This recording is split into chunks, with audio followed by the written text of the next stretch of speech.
പരിശുദ്ധ പരമാധിപികാരുണ്യത്തിന് എന്നേരവും ആരാധനയും സ്തുതിയും പുകഴ്ചയും ഉണ്ടായിരിക്കട്ടെ.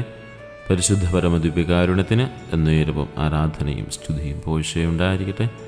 പരിശുദ്ധ പരമദ്വീപികാരുണ്യത്തിന് എന്നേരവും ആരാധനയും സ്തുതിയും പുകഴ്ചയും ഉണ്ടായിരിക്കട്ടെ.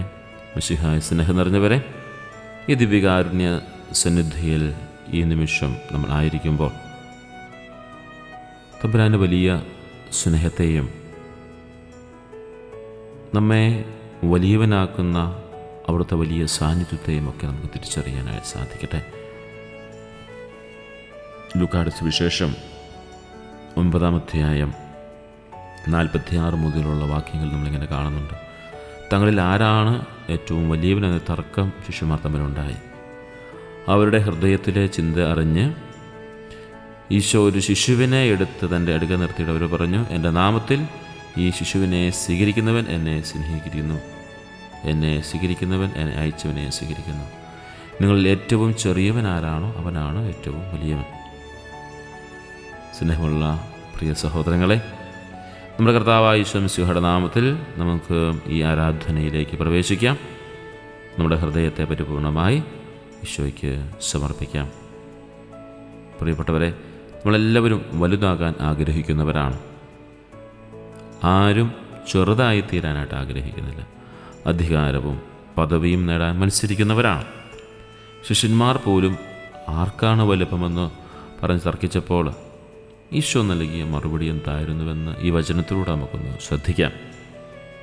വലിയവാകാനുള്ള നമ്മുടെ ആഗ്രഹം ഈശോയുടെ കാൽക്കൽ വെച്ചുകൊണ്ട് തന്നെ നമുക്ക് ഇന്നത്തെ ഈ ദീപികാരുടെ ആരാധനയിൽ പങ്കെടുക്കാം. വലിയവനാകാൻ നമുക്ക് ആഗ്രഹമുണ്ട്, പക്ഷെ വലിയവനാവണം. പക്ഷെ അത് ഈശോ ആഗ്രഹിക്കുന്ന വിധത്തിൽ നമുക്ക് വലിയവനാകാനായി സാധിക്കണം. നിങ്ങളിൽ ഏറ്റവും ചെറിയവൻ, അതാണ് അതിൻ്റെ അകത്ത് ഏറ്റവും കാര്യം. നമ്മൾ വായിച്ച വചനം, നമ്മൾ ശ്രവിച്ച വചനം എത്രമാത്രം നമ്മുടെ ഹൃദയത്തിൽ തട്ടുന്ന ഒന്നാണെന്ന് പരിശോധിച്ച് നോക്കണം. നമ്മൾ ഈശോയുടെ ഏറ്റവും അടുത്ത ശിഷ്യന്മാർ പോലും ആരാണ് വലിയവൻ എന്നതിനെക്കുറിച്ച് തർക്കിക്കുകയാണ്. നമ്മളും അങ്ങനെയല്ല പലപ്പോഴും. എൻ്റെ വീട്ടിൽ, എൻ്റെ ജോലി സ്ഥലത്ത്, എൻ്റെ കൂട്ടുകാരുടെ ഇടയിൽ ഞാനായിരിക്കണം വലുത് നമ്മൾ ആഗ്രഹിക്കുന്നു. ഈശോ അവരുടെ ഹൃദയത്തിലെ ചിന്ത അറിഞ്ഞു എന്ന് പറയുകയാണ്. അതിനു വേണ്ടിയിട്ട് ചിന്ത അറിഞ്ഞിട്ട് അവിടെയുള്ള വലിയൊരു പുരോഹിതനെയോ ഒരു വലിയ രാജാവിനെയോ വലിയ രാഷ്ട്രീയ പ്രവർത്തകനെയോ ഒന്നുമല്ല ഉദാഹരണമായിട്ട് ഈശോ കൊണ്ടുവരിക. ഈശോ കൊണ്ടുവരുന്ന ഒരു ശിശുവിനെയാണ്. എന്നിട്ട് നിങ്ങൾ ഏറ്റവും ചെറിയവൻ ആരാണ് അവനാണ് ഏറ്റവും വലിയവനെന്ന് പറയുക. ഈ ശിശുവിനെ പോലെ ആയിത്തീരണം. ഇതാണ് സ്വർഗരാജ്യത്തിൻ്റെ കണക്ക്. ലോകത്തിൻ്റെ കണക്ക് വേറെയാണ്. വലിയവൻ, ശക്തൻ, പണക്കാരൻ, അധികാരി, സ്വാധീനമുള്ളവൻ. പക്ഷേ ഈശോയുടെ രാജ്യത്തിൽ, സ്വർഗരാജ്യത്തിൽ ചെറിയവനാണ് വലിയവൻ. എന്തുകൊണ്ടാണ് ഒരു കുഞ്ഞുകുട്ടി വലുതാകുന്നത് അല്ലെ വലിയവനാകുന്നത് ചോദിച്ചാൽ കുഞ്ഞിന് സ്വന്തമാകൊന്നും ചെയ്യാനായിട്ട് അറിയില്ല. അത് പൂർണ്ണമായി അമ്മയെയും അപ്പനെയും ആശ്രയിക്കുകയാണ്. അതുപോലെ നമ്മൾ ദൈവത്തിൽ പൂർണ്ണമായി ആശ്രയിച്ച് നമ്മുടെ എല്ലാ പ്രവൃത്തികളും ചെയ്താൽ നമ്മൾ സ്വർഗരാജ്യത്തിൽ വലിയവനായി തീരും. അതുപോലെ കുട്ടിക്ക് നിഷ്കളങ്കതയുണ്ട്, കപടതയില്ല, വിദ്വേഷമില്ല. നിഷ്കളങ്കമായ ഒരു ഹൃദയം നമുക്കുണ്ടാവണമെന്ന് പഠിപ്പിക്കുകയാണ്. കുട്ടിക്ക് പദവിയെക്കുറിച്ചുള്ള ചിന്തയില്ല, അഹങ്കാരമില്ല. അവനെപ്പോഴും എളിമയുള്ളവനാണ്. നമ്മൾ മറ്റുള്ളവരുടെ മുമ്പിൽ നമ്മുടെ പദവി ഉയർത്തിപ്പിടിക്കാൻ ശ്രമിക്കുമ്പോൾ ഈശോ പറയുന്നത് നിങ്ങൾ സ്വയം ചെറുതാവുക. ആ ഒരു ചെറുപ്പമാകലിലൂടെ, ആ ഒരു ചെറുതാകലിലൂടെ, ആ എളിമയിൽ നിങ്ങൾ ഈശോയുടെ സ്നേഹം അനുഭവിക്കും. ഒരു കൊച്ചു കുഞ്ഞിനെ സ്വീകരിക്കുന്നത് ഈശോയെ സ്വീകരിക്കുന്നത് തുല്യമാണ്.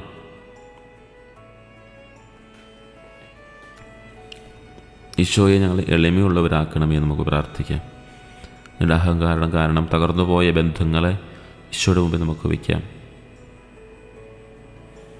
ചെറിയവരായി കാണുന്ന വ്യക്തികളെ, ദരിദ്രരെ, രോഗികളെ, കുട്ടികളെ സ്നേഹത്തോടെ സ്വീകരിക്കാൻ ഞങ്ങൾക്ക് കൃപ തരണമേ.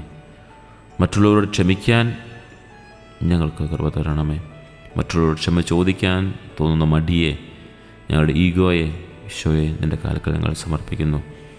ഈശോയെ ഞങ്ങളുടെ കുടുംബത്തിൽ, ജോലിസ്ഥലത്ത് ഞങ്ങൾ ചെറുതാകുമ്പോൾ നീയാണ് വലുതാകുന്നത്. ഈശോയെ നിൻ്റെ വചനം, നീയാകുന്ന വചനം ഞങ്ങൾ ഉൾക്കൊള്ളുന്നു. ഞങ്ങളുടെ ഹൃദയത്തിലെ അഹങ്കാരത്തെ നീക്കി നിഷ്കളങ്കമായ ശിശുവിൻ്റെ ഹൃദയം ഞങ്ങൾക്ക് തരണമേ. പ്രിയപ്പെട്ട സഹോദരങ്ങളെ, നമുക്ക് ശാന്തമായി എളിമയോടെ സ്നേഹത്തോടെ തമ്പുരാൻ്റെ മുമ്പിലായിരിക്കാം. മറ്റുള്ളവർ നമ്മളെ ചെറുതാക്കി കണ്ട് അവഗണിക്കുന്ന സമയത്ത് നമ്മൾ വിഷമിക്കരുത്. ഈ ലോകം നിങ്ങളെ ചെറുതായി കണ്ട് മാറ്റി നിർത്തുമ്പോൾ നിങ്ങൾ വിഷമിക്കരുത്. എന്നാൽ ഈശോയുടെ രാജ്യത്തിൽ നിങ്ങളാണ് ഏറ്റവും വലിയവനെന്ന കാര്യം ഉറപ്പാക്കുക. ഈശോ നിങ്ങളെ ശ്രദ്ധിക്കുന്നുണ്ട്. പക്ഷെ നമ്മുടെ ഹൃദയത്തിൽ ആരോടും പകയോ, ആരോടും വിദ്വേഷമോ, ആരോടും പരിഭവങ്ങളോ ഒന്നും വേണ്ട. നമ്മൾ പരിഗണിക്കാത്തതിൻ്റെ, അംഗീകരിക്കാത്തതിൻ്റെ, ചെറുതാക്കിയതിൻ്റെ ഒരു പരിഭവവും വേണ്ട. പതിവുകളില്ലാത്ത സാധാരണക്കാരെ, നിങ്ങളുടെ എളിമയാണ് നിങ്ങളുടെ ഏറ്റവും വലിയ അലങ്കാരം. ഈശോയുടെ കണ്ണിൽ നിങ്ങൾ എത്രയോ വലുതരാണ്. നമുക്ക് ഒരുമിച്ച് പ്രാർത്ഥിക്കാം. സ്നേഹമുള്ള ഈശോയെ, ഞങ്ങളെപ്പോഴും എളിമയുള്ളവരായി ജീവിക്കാൻ സഹായിക്കണമേ. നിങ്ങളിൽ ഏറ്റവും ചെറിയവനായി ജീവിച്ച് നിങ്ങളുടെ രാജ്യത്തിൽ വലിയവനാകാൻ ഞങ്ങളെ അനുഗ്രഹിക്കണമേ. പരിശുദ്ധ പരമദിവ്യകാരുണ്യത്തിന് എന്നേരവും ആരാധനയും സ്തുതിയും പുകഴ്ചയും ഉണ്ടായിരിക്കട്ടെ. പരിശുദ്ധ പരമദിവ്യകാരുണ്യത്തിന് എന്നേരവും ആരാധനയും സ്തുതിയും പുകഴ്ചയും ഉണ്ടായിരിക്കട്ടെ. പരിശുദ്ധ പരമദിവ്യകാരുണ്യത്തിന് എന്നേരവും ആരാധനയും സ്തുതിയും പുകഴ്ചയും ഉണ്ടായിരിക്കട്ടെ. നമ്മുടെ കർത്താവ് ഈശോ മിശിഹായുടെ കൃപയും പിതാവായ ദൈവത്തിൻ്റെ സ്നേഹവും പരിശുദ്ധാത്മാവിൻ്റെ സഹവാസവും നമ്മെല്ലാവരോടും ഉണ്ടായിരിക്കട്ടെ, ഇപ്പോഴും എപ്പോഴും എന്നേക്കും. ആമേൻ.